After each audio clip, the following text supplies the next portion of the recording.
San Lucas en el capítulo número 16 y la parábola a exponer o a estudiar del día de hoy es la parábola conocida como la parábola del mayordomo infiel. Podría decir yo, sin temor a equivocarme y con el respaldo de algunas personas que han a través de los siglos estudiado esta parábola, estaríamos enfrente de una de las parábolas más complicadas aparentemente de interpretar y de aplicar. Pero el contexto nos regala la explicación de esta parábola. El problema está en que esta parábola es una de las parábolas más fuertes de exhortación al verdadero creyente, pero también humilla y deja ver la condición caída de la persona inconversa. Es una de las parábolas, creo yo, que son menos expuestas de principio a fin en su contexto, pero es una de las parábolas en las cuales cada uno de nosotros, como toda la Escritura, se verá beneficiado en un área específica, pero esta vez con el rigor con el cual se está vertiendo, se está dando la directriz del mismo tema.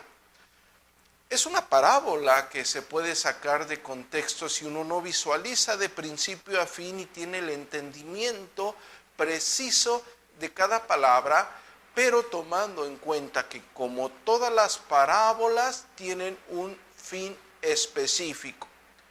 Es decir, sin intentar alegorizar algo, sin buscar excluir los demás textos y puntualizar alguno, sino todo lo contrario, englobar la parábola para entender el fin de la misma, nos dará como conclusión, nos dará como resultado la verdadera dirección de dicha parábola del mayordomo infiel. Y voy a dar lectura a partir del versículo 1 en el Evangelio según San Lucas, en el capítulo 16, donde afirma: dijo también a sus discípulos. Es importante que lean esto a un principio, porque al concluir la exposición de la parábola, nuestro Señor Jesucristo también va a hablar de la reacción de los fariseos. Dijo también a sus discípulos: había un hombre rico, este hombre era muy rico, pero este hombre tenía un mayordomo. En este caso, el contexto de la parábola nos va a decir que este mayordomo estaba a cargo de los bienes de este hombre rico, que lo más probable que era el dueño de una hacienda o algo similar. Y este fue acusado ante él como disipador de sus bienes. Es decir, este mayordomo le dan una acusación. Y la acusación era que era un hombre disipador de sus bienes. El versículo número 2, entonces le llama, le dice a su mayordomo, un mayordomo infiel. El contexto es claro que no era un esclavo, sino era una persona libre, y por lo cual lo tenía que correr. De haber sido un esclavo hubiera tenido un castigo muy grande. Pero la parábola nos va a dar el entendimiento de esto. Dice: entonces le llamó y le dijo: ¿qué es esto que oigo acerca de ti? Da cuenta de tu mayordomía, porque ya no podrás más ser mayordomo. Es decir, él tenía que entregar las cuentas, él tenía que entregar la administración como alguien, un gerente de una empresa. Le corren a ese gerente y le dice: bueno, ya no vas a trabajar para mí, así que tenemos que hacer un corte el día de hoy. Da cuenta de lo que tú has administrado, da cuenta de lo que tú has estado a cargo, porque a partir de ahora ya no vas a trabajar conmigo. Eso nos da luz de que no era un esclavo, no era propiedad del hacendado, sino era una persona que trabajaba directamente para este dueño de esta aparente hacienda. El versículo número 3 nos dice: entonces el mayordomo dijo para sí, ¿qué haré? ¿Qué voy a hacer? Porque mi amo me quita la mayordomía. Cavar no puedo, mendigar me da vergüenza. Cuando está diciendo ¿qué voy a hacer? Cavar no puedo. El contexto nos puede estar brindando varias opciones, pero recordemos que es una parábola. Y lo que está dando a entender nuestro Señor Jesucristo con la redacción de esto es que este mayordomo infiel, por alguna razón, no podía trabajar ya de otra cosa. No tenía otra forma de sustentar su vida, sino únicamente ser el mayordomo de esta persona, el administrador de los bienes de esta persona. Pero él ya no tenía la edad quizás, él ya no tenía las fuerzas quizás. Pero también habla que era una persona que se valoraba, entre comillas, a sí mismo. No estamos hablando de personas honestas, no estamos hablando de personas honorables, sino todo lo contrario. Todos los que están involucrados en esta parábola son personas del mundo. Son personas sin el Espíritu de Dios, son las personas sin temor de Dios. Y este mayordomo no solamente no tenía la posibilidad de trabajar de otra cosa, sino le daba pena mendigar. Tenía un amor propio evidente y su ego quizás le impedía pedir limosna, como se acostumbraba en esos tiempos a las personas que ya no podían ejercer algún trabajo. Ahora bien, el versículo 4 dice que el mayordomo hace una exclamación similar a cuando se nos viene una idea y dice: ya sé lo que voy a hacer para cuando se me quite la mayordomía, me reciban en sus casas. Ya sé lo que voy a hacer cuando acabe mi trabajo, cuando ya me despidan de esta empresa, cuando ya me quiten el puesto, ya sé lo que voy a hacer a futuro. Este mayordomo infiel, este mayordomo deshonesto, ya estaba pensando astutamente en qué iba a hacer para obtener más adelante beneficios para su vida. Está previendo hacia el futuro. Está buscando él estar bien acomodado. Y el versículo 5 dice: y llamando a cada uno de los deudores de su amo, dijo al primero: ¿cuánto debes, mi amigo? Él le dijo: 100 barriles de aceite. Le dijo: toma tu cuenta, siéntate pronto y escribe 50. Lo está reduciendo a la mitad. Lo está reduciendo. Él tenía que entregar cuentas. Él era el administrador de todo. Llama a uno y le dice: a ver, ven bien rápido. Ven, acércate a mí. ¿Cuánto debes? ¿Cuánto le debes a mi señor? Ojo, él nunca está diciendo: bueno, ya me van a despedir y por eso tengo que partir. No. Él aún le está diciendo: ¿cuánto debes a mi amo? Es decir, las personas implicadas aquí no sabían que este mayordomo infiel estaba siendo despedido por causa de su forma deshonesta de administrar los bienes de su amo. Los deudores no sabían eso. Este hombre era muy astuto. Era muy astuto.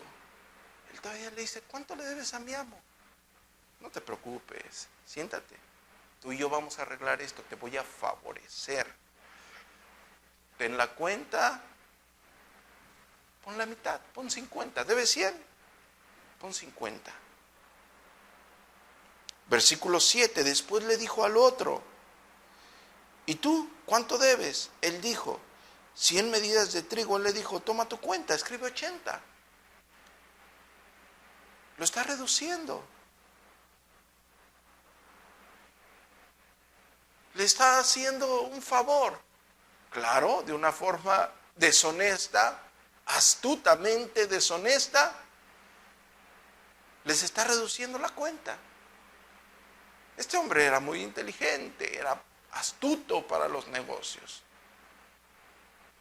Y el versículo número 8 es donde puede empezar la confusión de estos textos tan maravillosos, porque dice: El versículo 8, y alabó el amo al mayordomo malo por haber hecho sagazmente, porque los hijos de este siglo son más sagaces en el trato con sus semejantes que los hijos de luz.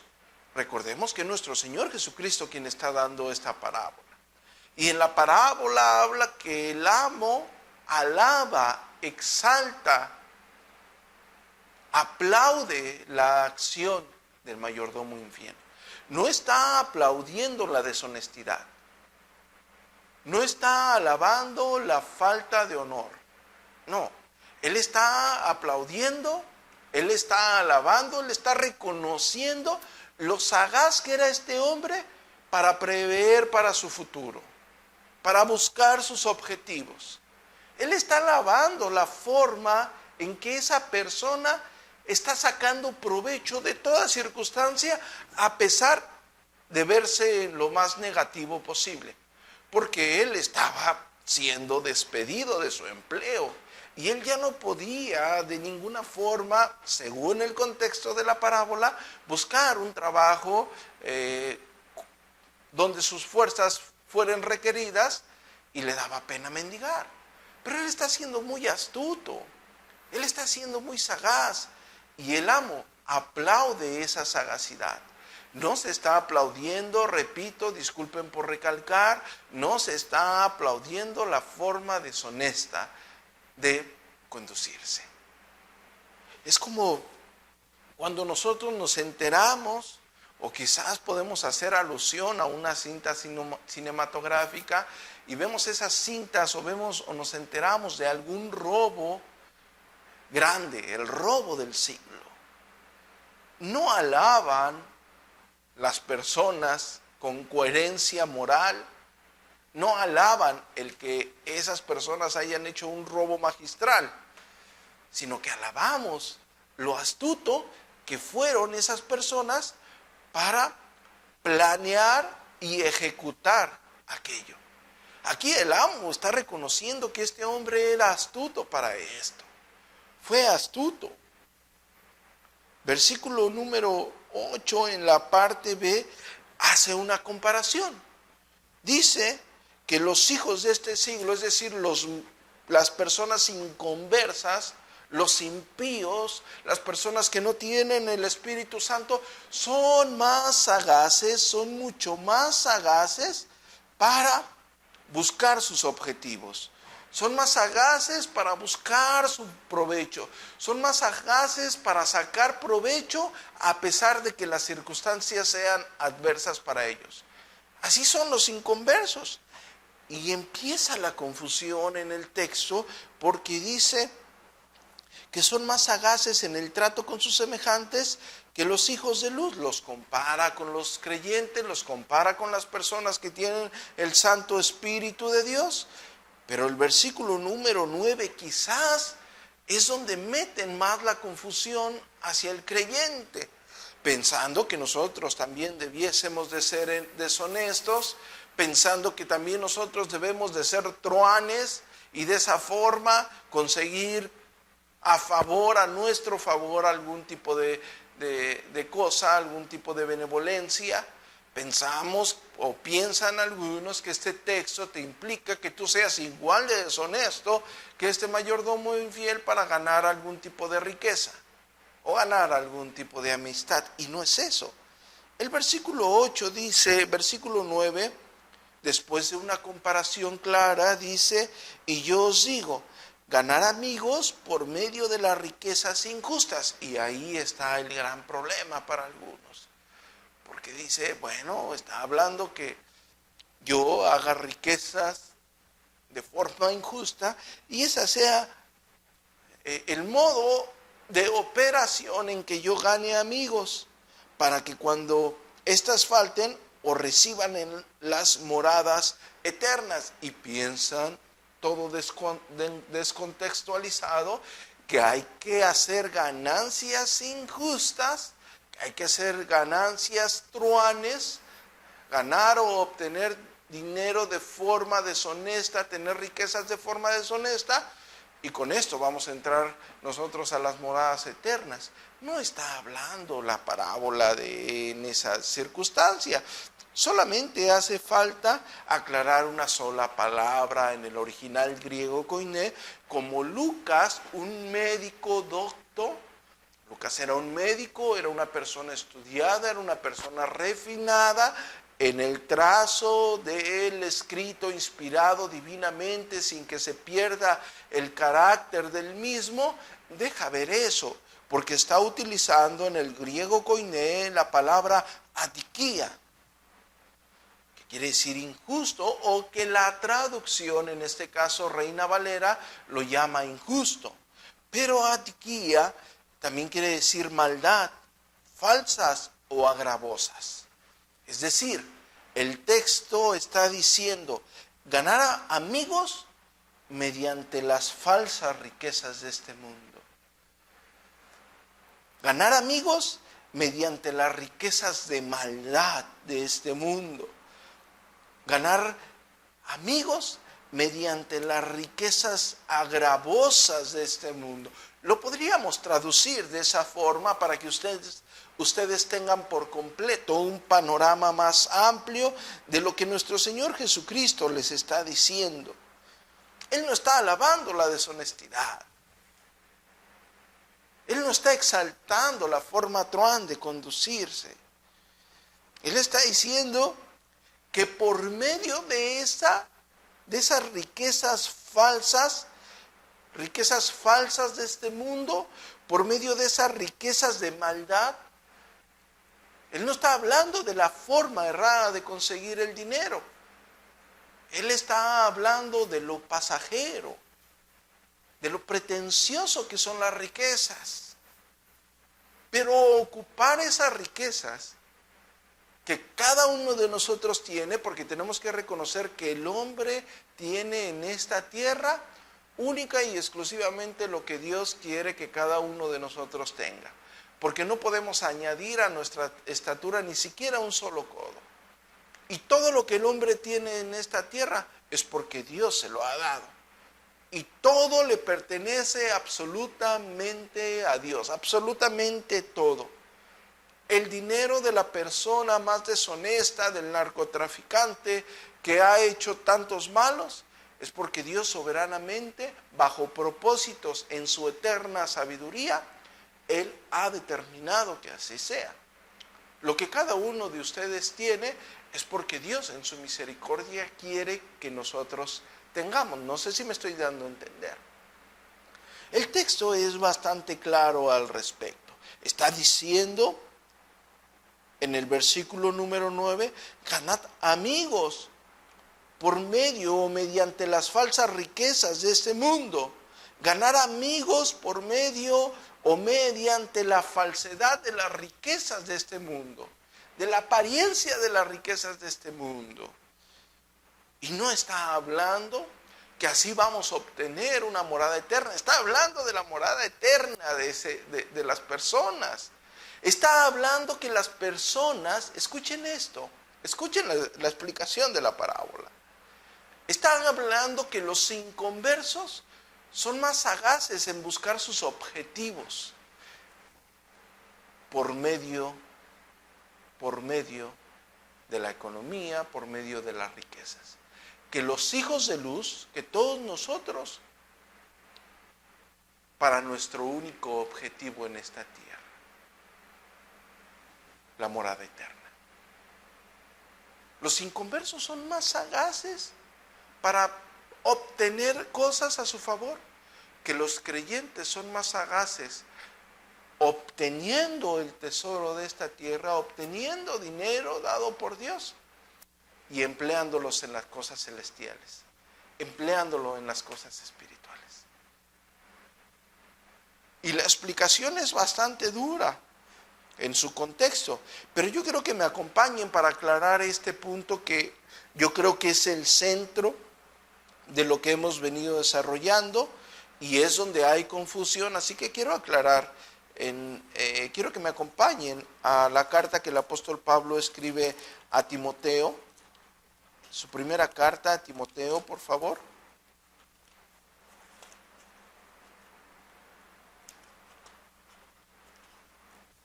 En el capítulo número 6, por favor.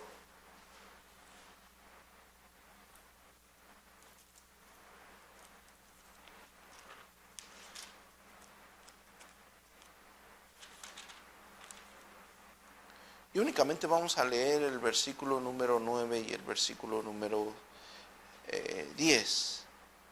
Dice, porque la raíz de todos los males es el amor al dinero, el cual, codiciando algunos, se extraviaron de la fe y fueron traspasados de muchos dolores. Ahora bien, ¿cuál es la relación de este texto? Este texto nos está diciendo que la raíz no es el dinero en sí, sino es el amor al dinero.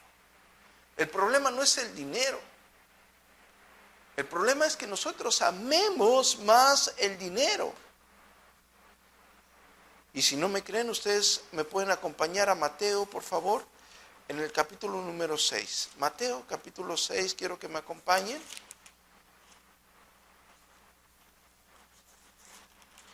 Versículo número 19 dice, no se hagan tesoros en la tierra, donde la polilla y el orín corrompen y donde ladrones minan y hurtan, sino hagan tesoros en el cielo, donde ni la polilla ni el orín corrompe y donde ladrones no minan ni hurtan, porque donde está tu corazón,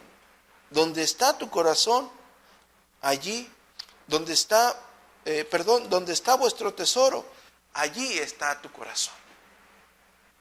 Donde esté tu tesoro, ahí está tu corazón.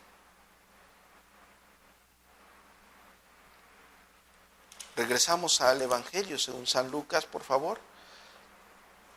En el versículo número 9 nos vamos a seguir estacionando.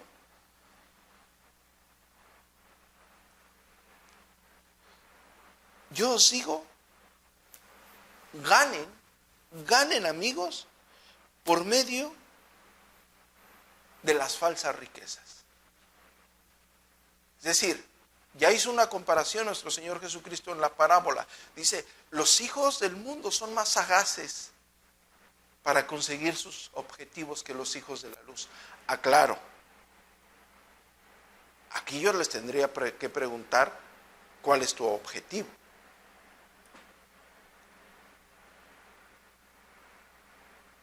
Aquí yo les tendría que preguntar cuál es tu objetivo. Si eres un creyente, no existen dos respuestas.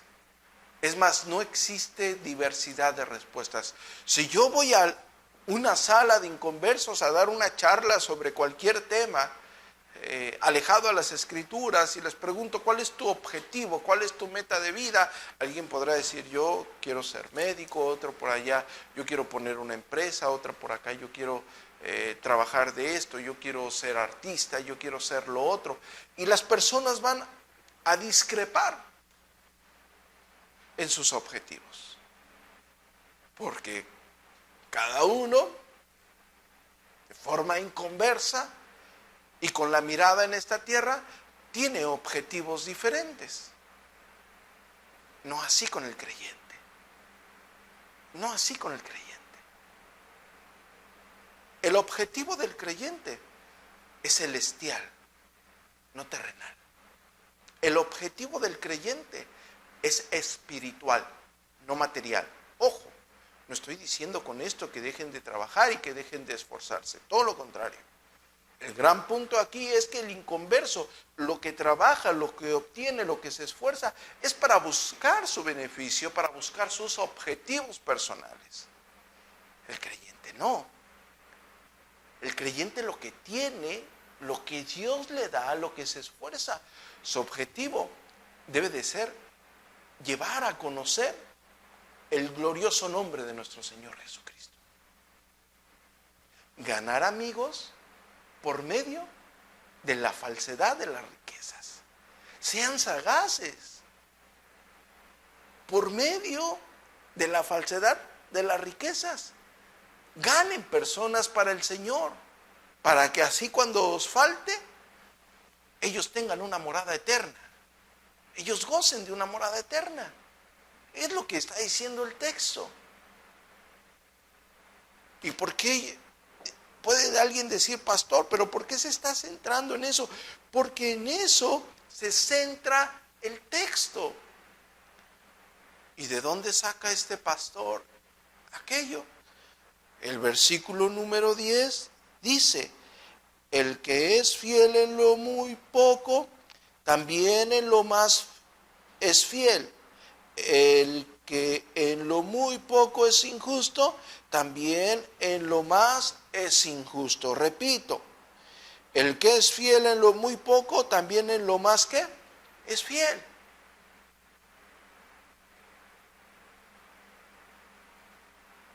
Si tú eres fiel con lo poco que Dios te da, en lo mucho también serás fiel.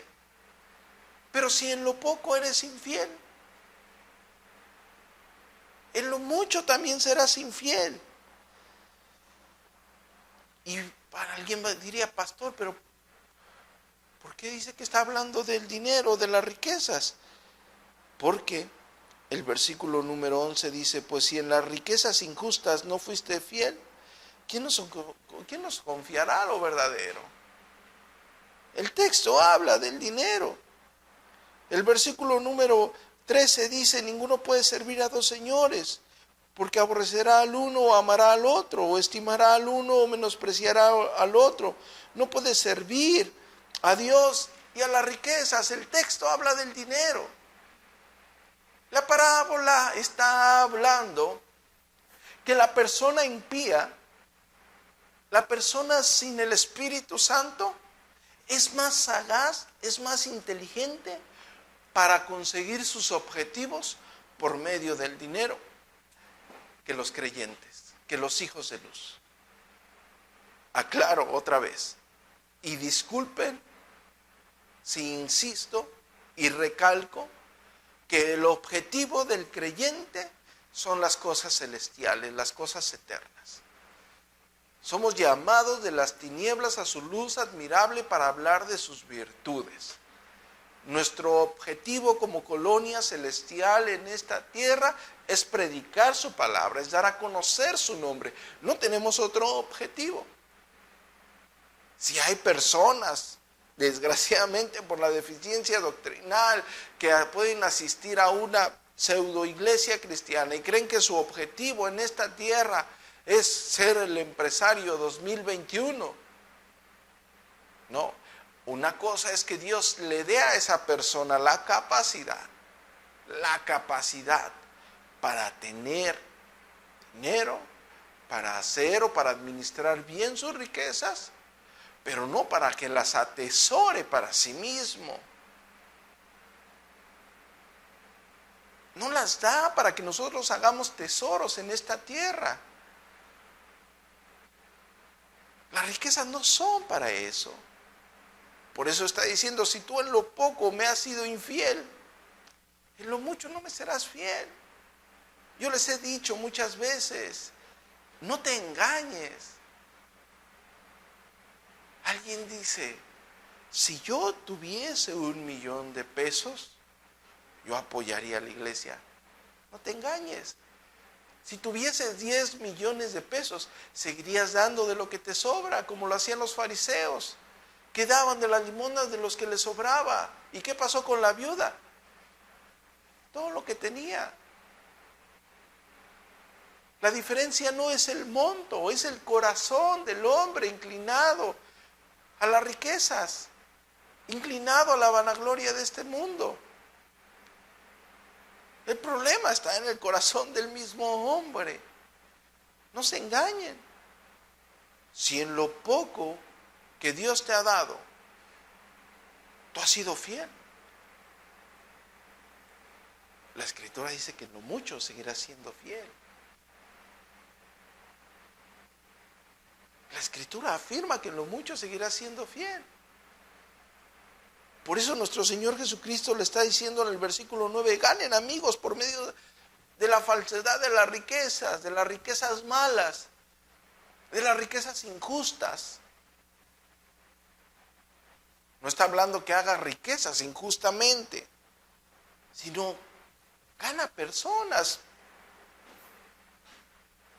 Busca predicar el glorioso evangelio de la gracia mediante lo que Dios te ha permitido tener económicamente.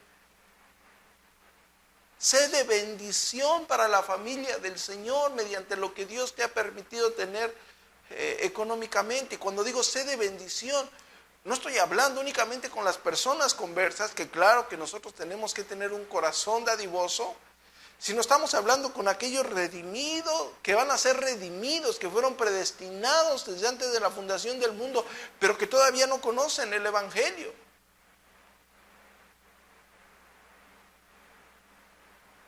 Y gracias a que hay personas que son conscientes de eso, tenemos iglesias locales. Es en serio. Gracias a que hay personas que son conscientes de esa bendita verdad, tenemos una iglesia local donde podemos recibir personas y predicarles ese evangelio, y predicarles ese glorioso evangelio, para que cuando éstas falten, a ellos se les reciban las moradas eternas. Y están haciendo buen justo de la falsedad de las riquezas, y están haciendo buen uso de esas riquezas malas, ilusas.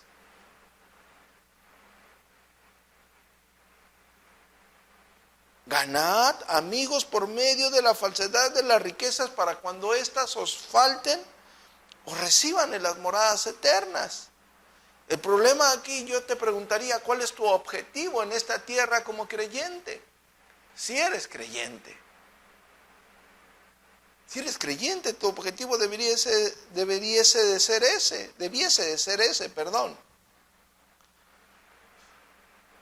Si no, no será así.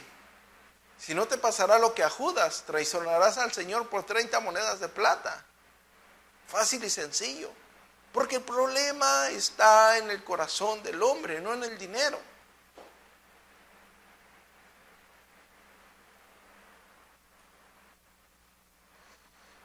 Nunca se está elogiando la falta de honestidad o de honradez. Se está elogiando la astucia para beneficiar su objetivo de aquel hombre. Y así debiésemos ser nosotros, ser sagaces con lo que Dios nos permite tener en todas las áreas, para glorificar su nombre, para esparcir su evangelio, para apoyar su evangelio, para distribuir su santa palabra. Debiésemos de ser sagaces en eso. Es la exhortación de la misma parábola, pero tenemos que ser completamente honestos y coherentes en esto, que el texto se está dirigiendo al dinero. Si tú no has sido fiel con las riquezas materiales, en lo poco, no serás en lo mucho. No lo serás. No está diciendo la parábola, el Señor no está haciendo exclusión de decir, si tú no haces esto, eso quiere decir que no seas creyente. No, no está diciendo eso. Está diciendo que los hijos de luz no están empleando bien esa sagacidad, no están haciendo buen uso de esas riquezas injustas, no están haciendo buen uso de la falsedad de las riquezas. Quizás te sigues deleitando con esa falsedad de las riquezas en tu persona, y no las estás empleando para cuando éstas falten, sean de bendición para moradas eternas.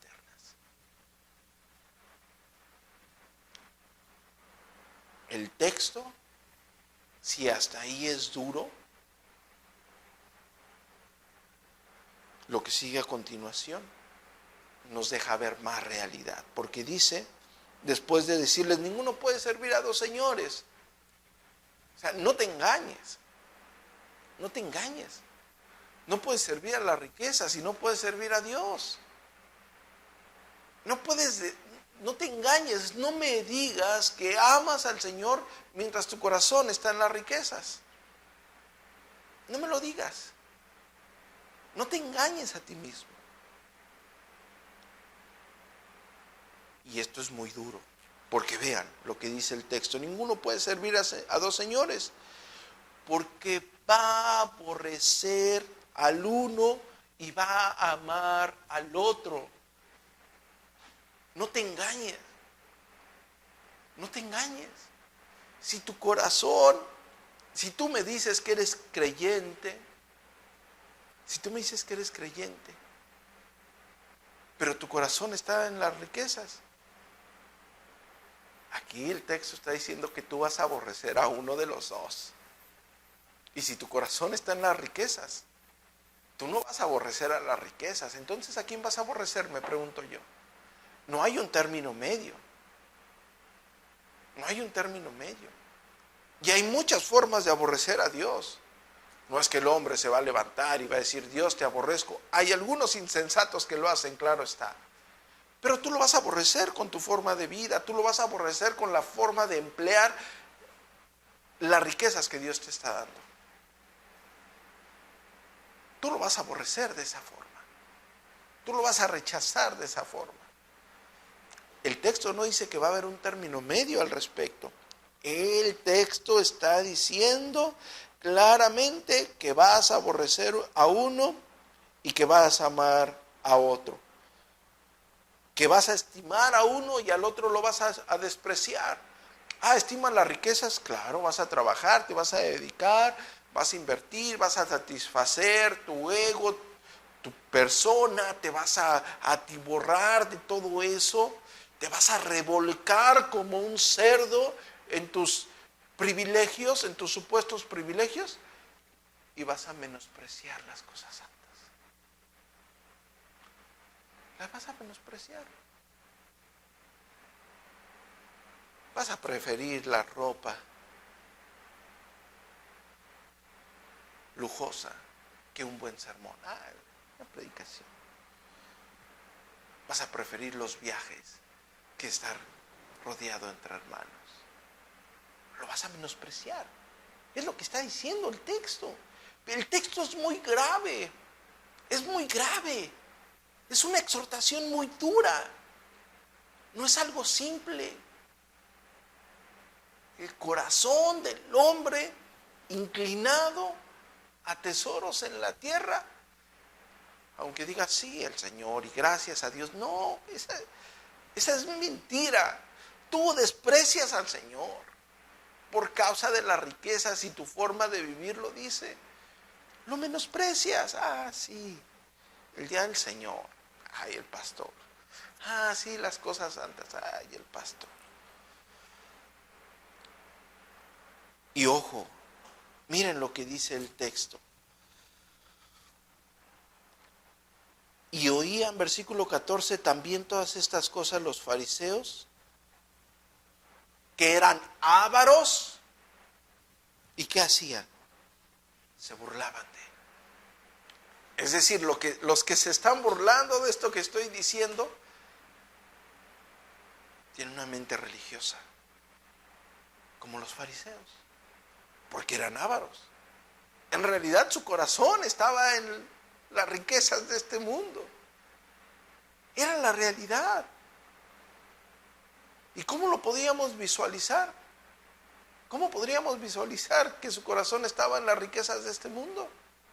Porque no eran sagaces para las cosas celestiales, empleando sus riquezas injustas, sus riquezas vanas, pasajeras, sus riquezas malas. No eran sagaces en ello, no eran dedicados en ello, las atesoraban. Eran sus riquezas y no son, los cristianos no decimos es nuestra riqueza, le pertenece a Dios. Por eso se lo damos a Dios. Por eso lo dedicamos los santos a las cosas santas. Porque nuestro objetivo son las cosas santas. Y tienes como prioridad invertirlo en las cosas santas. Y a las cosas santas un creyente no le da lo que le sobra. No necesitamos hacer eso porque nos satisface. El inconverso sí. El inconverso lo piensa 2 veces. El inconverso ve su beneficio. El inconverso prefiere satisfacer su persona y menosprecia las cosas santas. Son más sagaces las personas de este siglo que los hijos de luz para utilizar los bienes que Dios le ha dado para alabanza de su gloria. Para ganar personas en las moradas eternas. Son más sagaces las personas de este mundo en utilizar la falsedad de las riquezas, en utilizar lo vano de las riquezas, en utilizar la maldad de las riquezas, que los hijos de luz. Pero el versículo no termina ahí. Está diciendo que estos fariseos se burlaban de esto que estaba diciendo. Se mofaban de él. Y el versículo 15 dice, entonces les dijo, vosotros son los que os justificáis a vosotros mismos delante de los hombres. Es pura apariencia, pura religiosidad.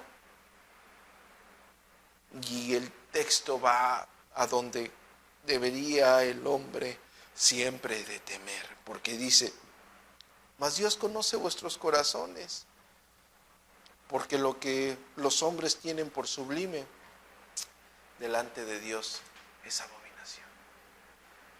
El texto, la parábola, termina destrozando esa área de la vida, tanto del impío como del pío, tanto del inconverso como de la persona redimida, porque está diciendo, Dios conoce los corazones de las personas, Dios sabe de tu ser.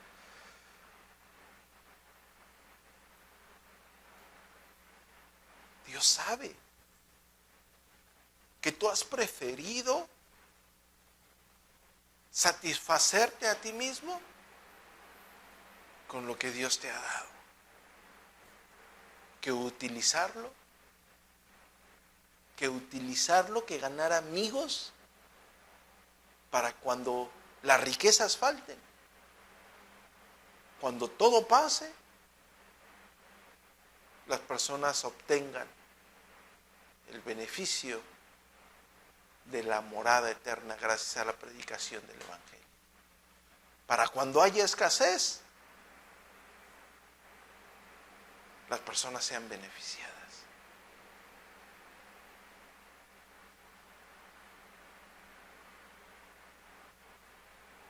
Es una parábola muy fuerte, muy fuerte. Porque está yendo a nuestros corazones y está tocando una verdad que es palpable para toda iglesia local, para toda iglesia local. Es una verdad palpable.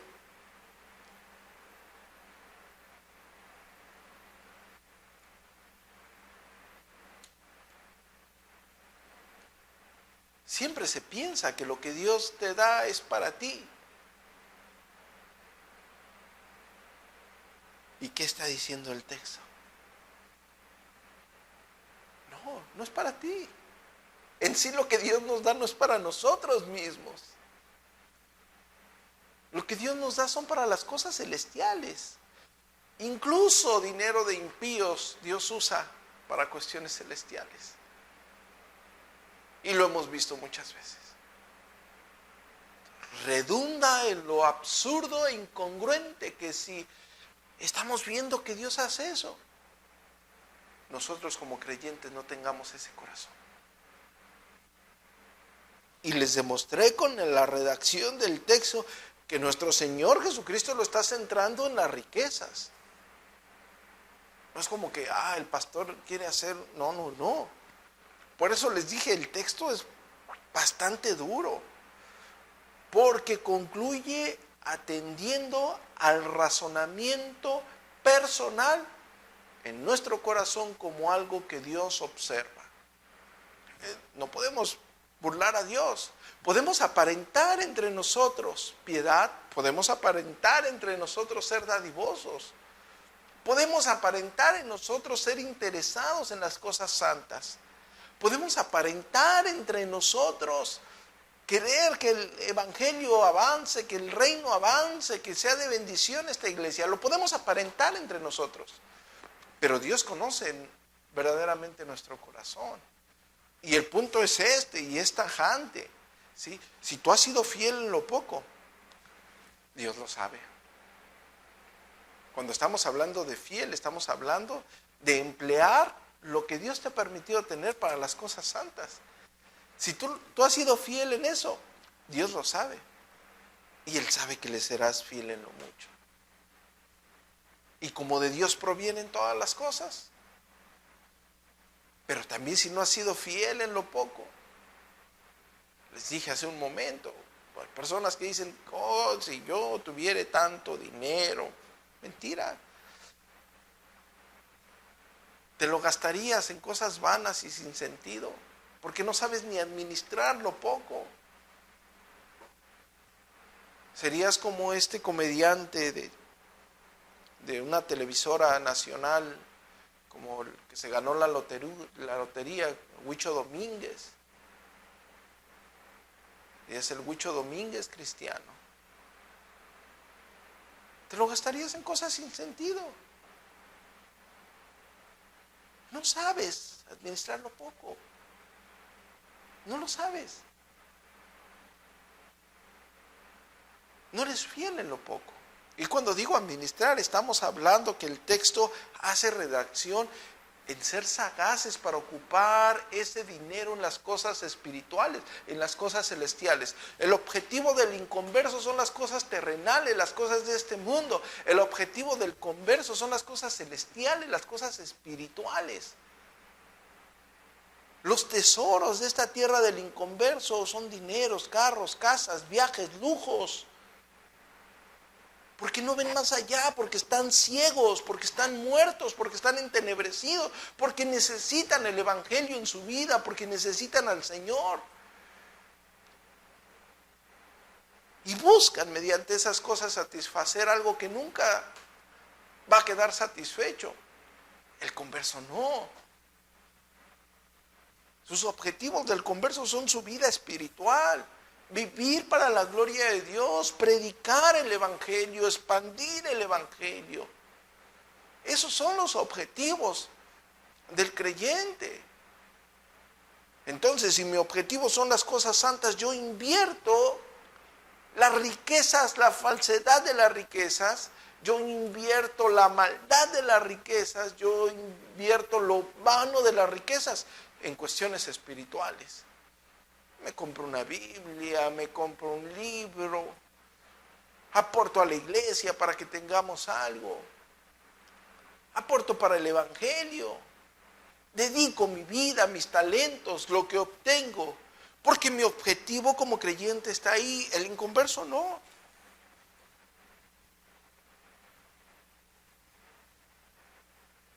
Tú pudiste haber obtenido hoy 30,000 pesos. Y que dices, pues un carrito más o menos, me alcanza para un carrito ahí, una carcachita. Pero como me lo voy a comprar en la carcachita, pues la iglesia se tendrá que esperar. Y así va a pasar la vida. Pensabas que cuando tuvieses ibas a aportar para la iglesia. Mentira. Y hoy obtuviste 200,000 pesos. No, pues 200,000 me alcanza para un terrenito fácilmente. Y no va a sobrar nada. La iglesia tendrá que esperar. Mi Biblia ya está toda deshojada. No la uso, pero está deshojada, así que la iglesia tendrá que esperar. Y así se pasa la vida. Hoy obtuve para mí. Mañana obtuve para mí. Y mañana voy a hacer esto para mí. Son sagaces, los impíos son sagaces en las cosas de este mundo para obtener, porque su objetivo es ese. El creyente no, el objetivo del creyente son las cosas celestiales, la paz del Señor, vivir una vida que le glorifique, satisfacer su alma antes que su carne.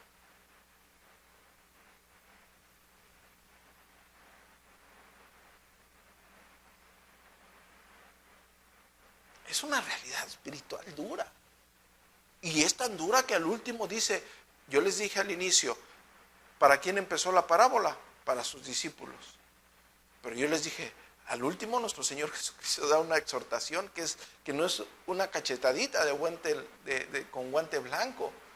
Es un golpe profesional de un boxeador. Porque dice, también los fariseos lo oían. Pero como eran ávaros, se burlaban de él.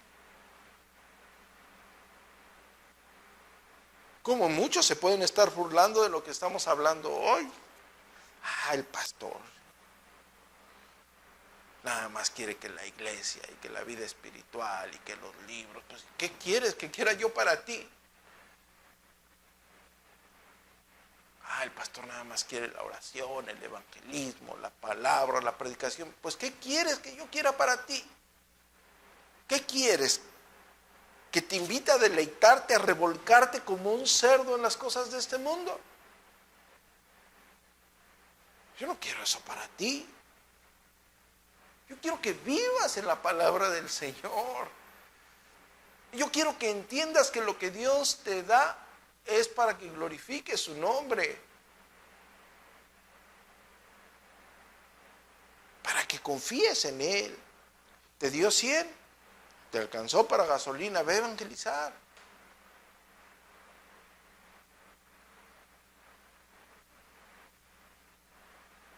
Tuviste una oportunidad económica. ¿Por qué no apoyas a tu iglesia local?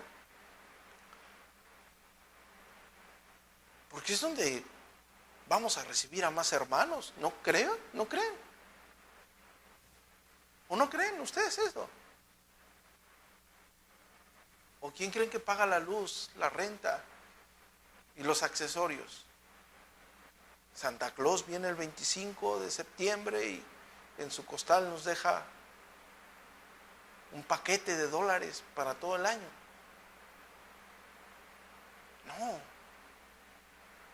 Pero los hijos de este siglo sí son sagaces para sus cosas. Sí lo son. Sí lo son. Hacen negocio y buscan no perder nada para obtener sus objetivos. Hablen con un inconverso sagaz. Hacen lo que sea para obtener sus objetivos, lo que sea. Y se sienten los triunfadores de la tierra. Impío cualquiera, vanaglorioso. Se sienten los dueños de este mundo. Se sienten que todos les envidian todo. Corazón impío, sagaces para sus cosas. El converso no, desgraciadamente no. No emplea esa sagacidad, no emplea esos bienes, no emplea esa astucia para las cosas santas. Es una realidad palpante en cualquier iglesia local, hermanos. Y si estoy insistiendo en la exhortación, es para que vean lo complicado, lo duro, lo severo de esta exhortación. Porque está atendiendo a la avaricia del hombre. Está atendiendo al desdén del hombre, al desprecio del hombre. Porque está diciendo, tú vas a amar a uno y vas a aborrecer al otro. Vas a estimar a uno y vas a despreciar al otro.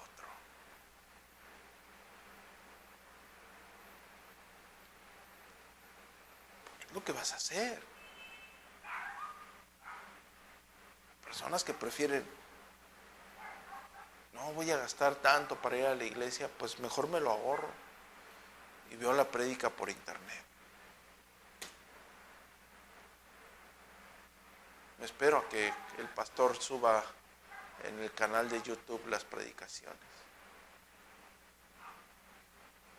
Hermanos, el punto concluye de la forma más severa para cada uno de nosotros, donde dice que nosotros podemos aparentar entre nosotros mismos una religiosidad, una aparente devoción y entrega de lo que Dios nos da para que su reino siga, ¿Se escuchan lo que estoy diciendo? Nosotros, y estoy hablando no nada más de esta iglesia local, estoy hablando de todas las iglesias locales, de todo creyente, nosotros podemos aparentar entre nosotros mismos que deseamos que el reino del Señor se proclame, que el nombre del Señor sea proclamado. Lo podemos aparentar. Pero como Dios conoce nuestros corazones, Dios sabe si nosotros invertimos lo que Dios nos da en las cosas santas, en las cosas espirituales. Y si en lo poco no has sido fiel, no lo serás en lo mucho, olvídate de eso. Pero si en lo poco has sido fiel, claro que serás fiel en lo mucho. Una realidad. Quiero concluir ya esta severa exhortación, porque fue una severa exhortación. Si nosotros la leemos en su contexto, es una parábola maravillosa que nos debe de dejar tiesos, congelados. ¿Verdaderamente estoy invirtiendo lo que Dios me da? Y vamos más allá, no solamente el dinero, sino todas las áreas de nuestra vida. Tiempo, que es valioso el tiempo. ¿Estás invirtiendo tiempo en las cosas santas? Y no estoy hablando únicamente de leer para ti, de satisfacerte para ti. Estoy hablando de dedicar tiempo e ir a las calles a predicar el evangelio. Porque ahí inviertes tiempo y dinero. Tengo que sacarle copia a los folletos, tengo que echarle gasolina al carro y tengo que ir y dedicarle 2 horas ahí a estar evangelizando a las personas para que lo más probable es que todos me rechacen. ¿Lo haces? ¿Verdad que no?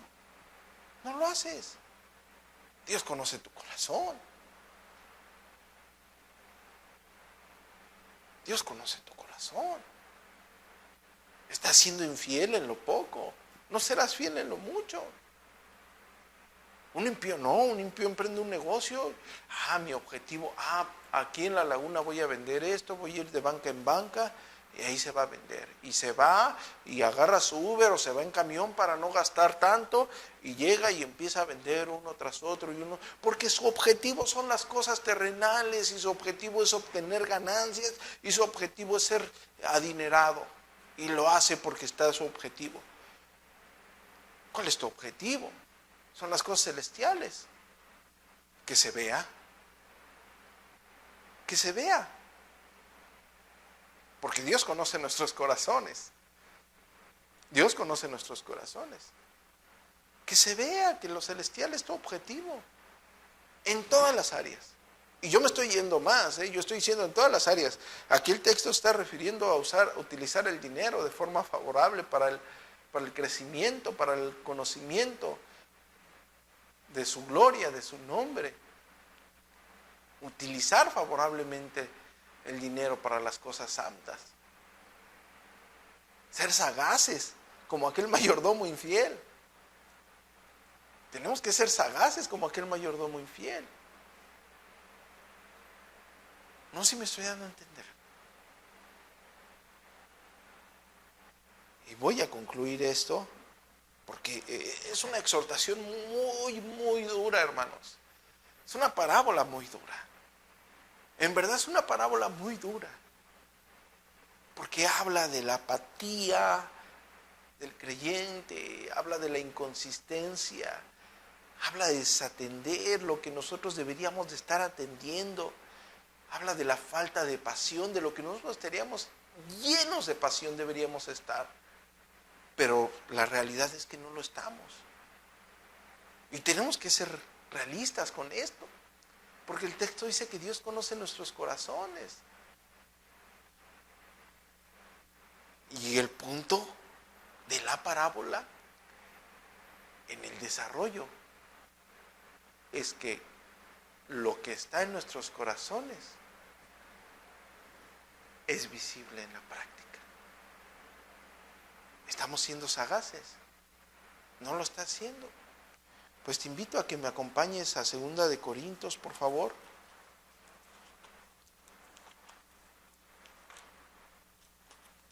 Ya para despedirnos y acabar con la exposición de la parábola del mayordomo infiel. En el versículo 18 del capítulo 4,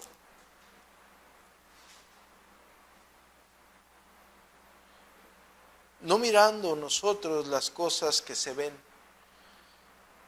sino las que no se ven. Pues las cosas que se ven son temporales, pero las cosas que no se ven son eternas. No pongamos nuestra mirada en las cosas terrenales, que son pasajeras. Pongamos nuestra mirada, nuestro corazón, nuestro ser en las cosas celestiales, que es donde debería estar nuestro corazón. En la proclamación del glorioso evangelio de la gracia, donde nuestro Señor Jesucristo muere y resucita para el perdón de nuestros pecados. Y el hombre solamente debe de creer en él. Aquel hombre impío, lo único que tiene que hacer es creer en aquel que murió y resucitó para nuestros pecados.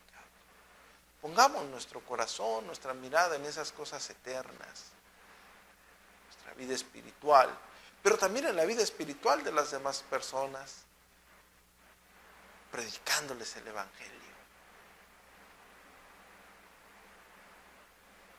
predicando el glorioso nombre de nuestro Señor Jesucristo. Pero también pongamos nuestra mirada en la vida espiritual de hermanos que aún no conocemos y que algún día vendrán, siendo diligentes en las cosas santas aquí en nuestra iglesia local. Siempre teniendo por más alta estima, por superior estima, las cosas eternas que aquellas cosas terrenales y pasajeras. Amén, hermanos. Inclinamos nuestro rostro.